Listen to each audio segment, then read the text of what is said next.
न त्वेवाहं जातुनासं न त्वं नेमे जनाधिपाः न चैव न भविष्यामः सर्वे वयमतः परम।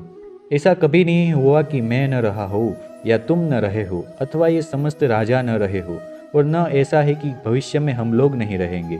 तात्पर्य, वेदों में, कठोपनिषद में तथा श्वेताश्वर उपनिषद में भी कहा गया है कि जो श्री भगवान असंख्य जीवों के कर्म तथा कर्मफल के अनुसार उनकी अपनी अपनी परिस्थितियों में पालक है, वही भगवान अंश रूप में हर जीव के हृदय में वास कर रहे हैं। केवल साधु पुरुष जो एक ही ईश्वर को भीतर बाहर से देख सकते हैं, पूर्ण एवं शाश्वत शांति प्राप्त कर पाते हैं। नित्यो नित्यानाम चेतनश्चेतनानाम एको बहुनाम यो विदधाति कामान समयेनु पश्यन्ति धीरास्तेषां शांति शाश्वती नेतिरेशम।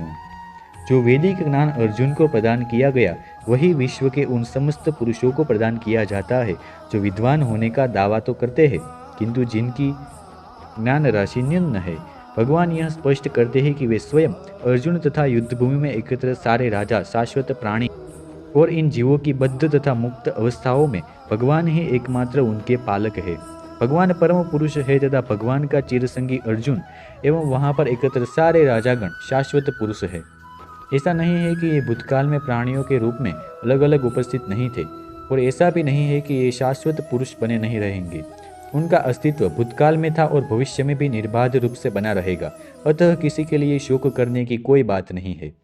यह मायावादी सिद्धांत की मुक्ति के बाद आत्मा माया के आवरण से पृथक होकर निराकार ब्रह्म में लीन हो जाएगा और अपना अस्तित्व खो देगा। यहाँ पर परम अधिकारी भगवान कृष्ण पुष्ट नहीं हो पाता, न ही इस सिद्धांत का समर्थन हो पाता है कि बद्ध अवस्था में ही हम अस्तित्व का चिंतन करते हैं। यहाँ पर कृष्ण स्पष्टतः कहते हैं कि भगवान तथा अन्यों का अस्तित्व भविष्य में भी अक्षुण्ण रहेगा, जिसकी पुष्टि उपनिषदों द्वारा भी होती है।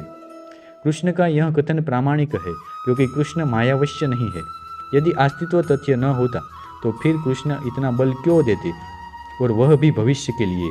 मायावादी यह तर्क कर सकते हैं कि कृष्ण द्वारा कथित अस्तित्व आध्यात्मिक न होकर भौतिक है। यदि हम इस तर्क को कि अस्तित्व भौतिक होता है स्वीकार कर भी ले तो कोई कृष्ण के अस्तित्व को इस प्रकार पहचानेगा।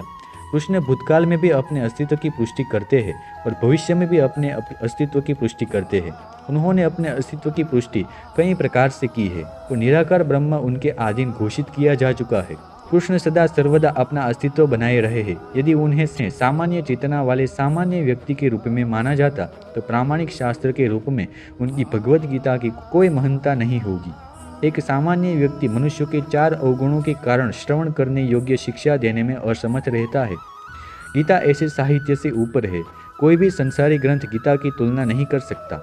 श्री कृष्ण को सामान्य व्यक्ति मान लेने पर गीता की सारी महत्ता जाती रहती है। मायावादियों का तर्क है कि इस श्लोक में वर्णित द्वैत लौकिक है और शरीर के लिए प्रयुक्त हुआ है, किंतु इसके पहले वाले श्लोक में इसी देहात्म बुद्धि की निंदा की गई है। एक बार जीवों का देहात्म बुद्धि की निंदा करने के बाद यह कैसे संभव है कि कृष्ण पुनः शरीर पर उसी व्यक्तित्व को दोहराते।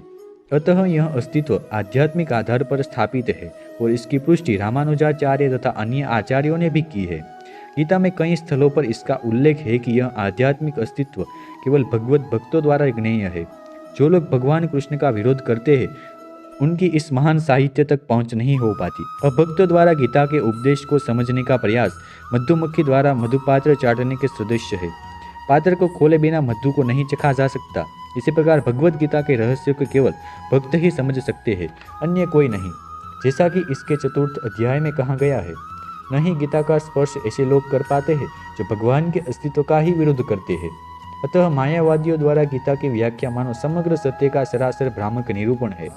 भगवान चैतन्य ने मायावादियों द्वारा की गई गीता की व्याख्याओं को पढ़ने का निषेध किया है और चेतावनी दी है कि जो कोई ऐसे मायावादी दर्शन को ग्रहण करता है वह गीता के वास्तविक रहस्य को समझ पाने में असमर्थ है।